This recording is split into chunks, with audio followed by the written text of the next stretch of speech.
जनता का है, जनता के मुद्दों के लिए है। सरकार अपनी बात बताए, अपनी योजनाएं बताए, अपनी उपलब्धि बताए, अपना बजट बताए और प्रतिपक्ष उसमें कमियां खामियां बताए और सुझाव दे। इसी के लिए तो सदन होता है।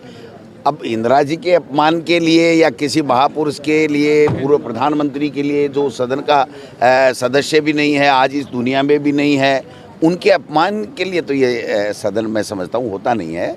लेकिन एक मंत्री ने जानबूझ करके अमर्यादित टिप्पणी, अवांछित टिप्पणी की और वो आज भी सदन के रिकॉर्ड के ऊपर है। और मैं डास तक गया और मैंने खेद प्रकट कर लिया। बात खत्म हो जानी चाहिए।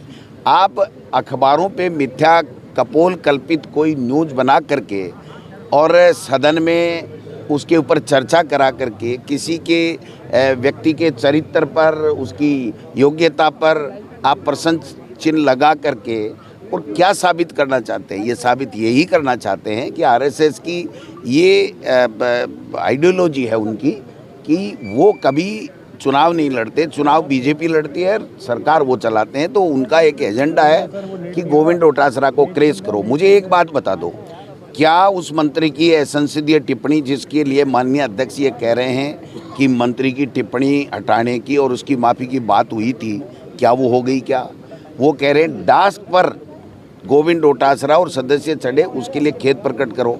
मेरा रिकॉर्ड के अंदर डेस्क पर चढ़ने के लिए खेद प्रकट है। वो कह रहे हैं साहब सदन स्थगित था तब कुछ कह दिया, तो वो अखबारों में छपा वो सही नहीं छपा, ऐसी बात नहीं थी, फिर भी मैंने उसके लिए भी खेद प्रकट कर दिया। अब आप दूसरे दिन चर्चा करा रहे हो, किसके आधार पे करा रहे हो कि अखबारों में, मीडिया में ये आ गया। एक नहीं हज़ार उदाहरण लोकसभा के, राज्यसभा के, सुप्रीम कोर्ट के हैं कि आप मीडिया के आधार के ऊपर सदन में चर्चा नहीं करा सकते।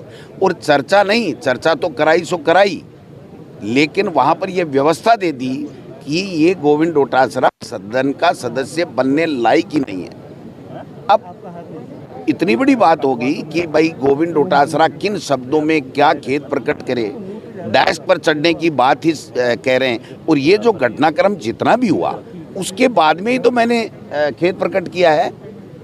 जो सदन स्थगन के दौरान कोई विधायकों को बोला, कुछ भी चर्चा हमारी हुई होगी, उसके बाद में ही तो खेद प्रकट किया है। तो अब उसको आधार बना करके कि इसकी सदस्यता चली जाएगी और ये चली जाएगी, मैं कहता हूँ कि इंदिरा जी के सम्मान के लिए अगर मेरी सदस्यता चली जाए मुझे कोई परवाह नहीं। मैं कभी ज़िंदगी में दोबारा जनप्रतिनिधि नहीं बनूं, ऐसा कानून ये बना दें, मुझे कोई परवाह नहीं।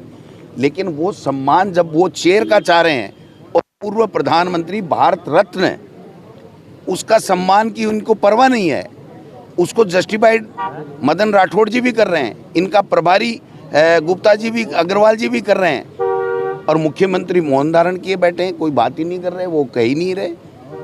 और बार बार ये एलिगेशन लगाया जा रहा है। मैं बहुत स्पष्ट कहना चाहता हूँ कि गोविंद डोटासरा सदन को हाईजैक करता है। आप बताइए साहब, मैं इस दिनों में एक दिन राज्यपाल के अभिभाषण पे बोला हूँ, इसके अलावा मेरा कोई प्रश्न बता दो, मेरा पर्ची बता दो, मेरा स्थगन बता दो। अगर मेरा लीडर कुछ बोलता है और उसकी बात नहीं सुनी जाती, चेयर के द्वारा कोई व्यवस्था ढंग से नहीं दी जाती, वो संतुष्ट नहीं होता, तो एज ए विधायक मेरा अधिकार बनता है, हम सब विधायकों का अधिकार बनता है कि हम लीडर के साथ में खड़े हों।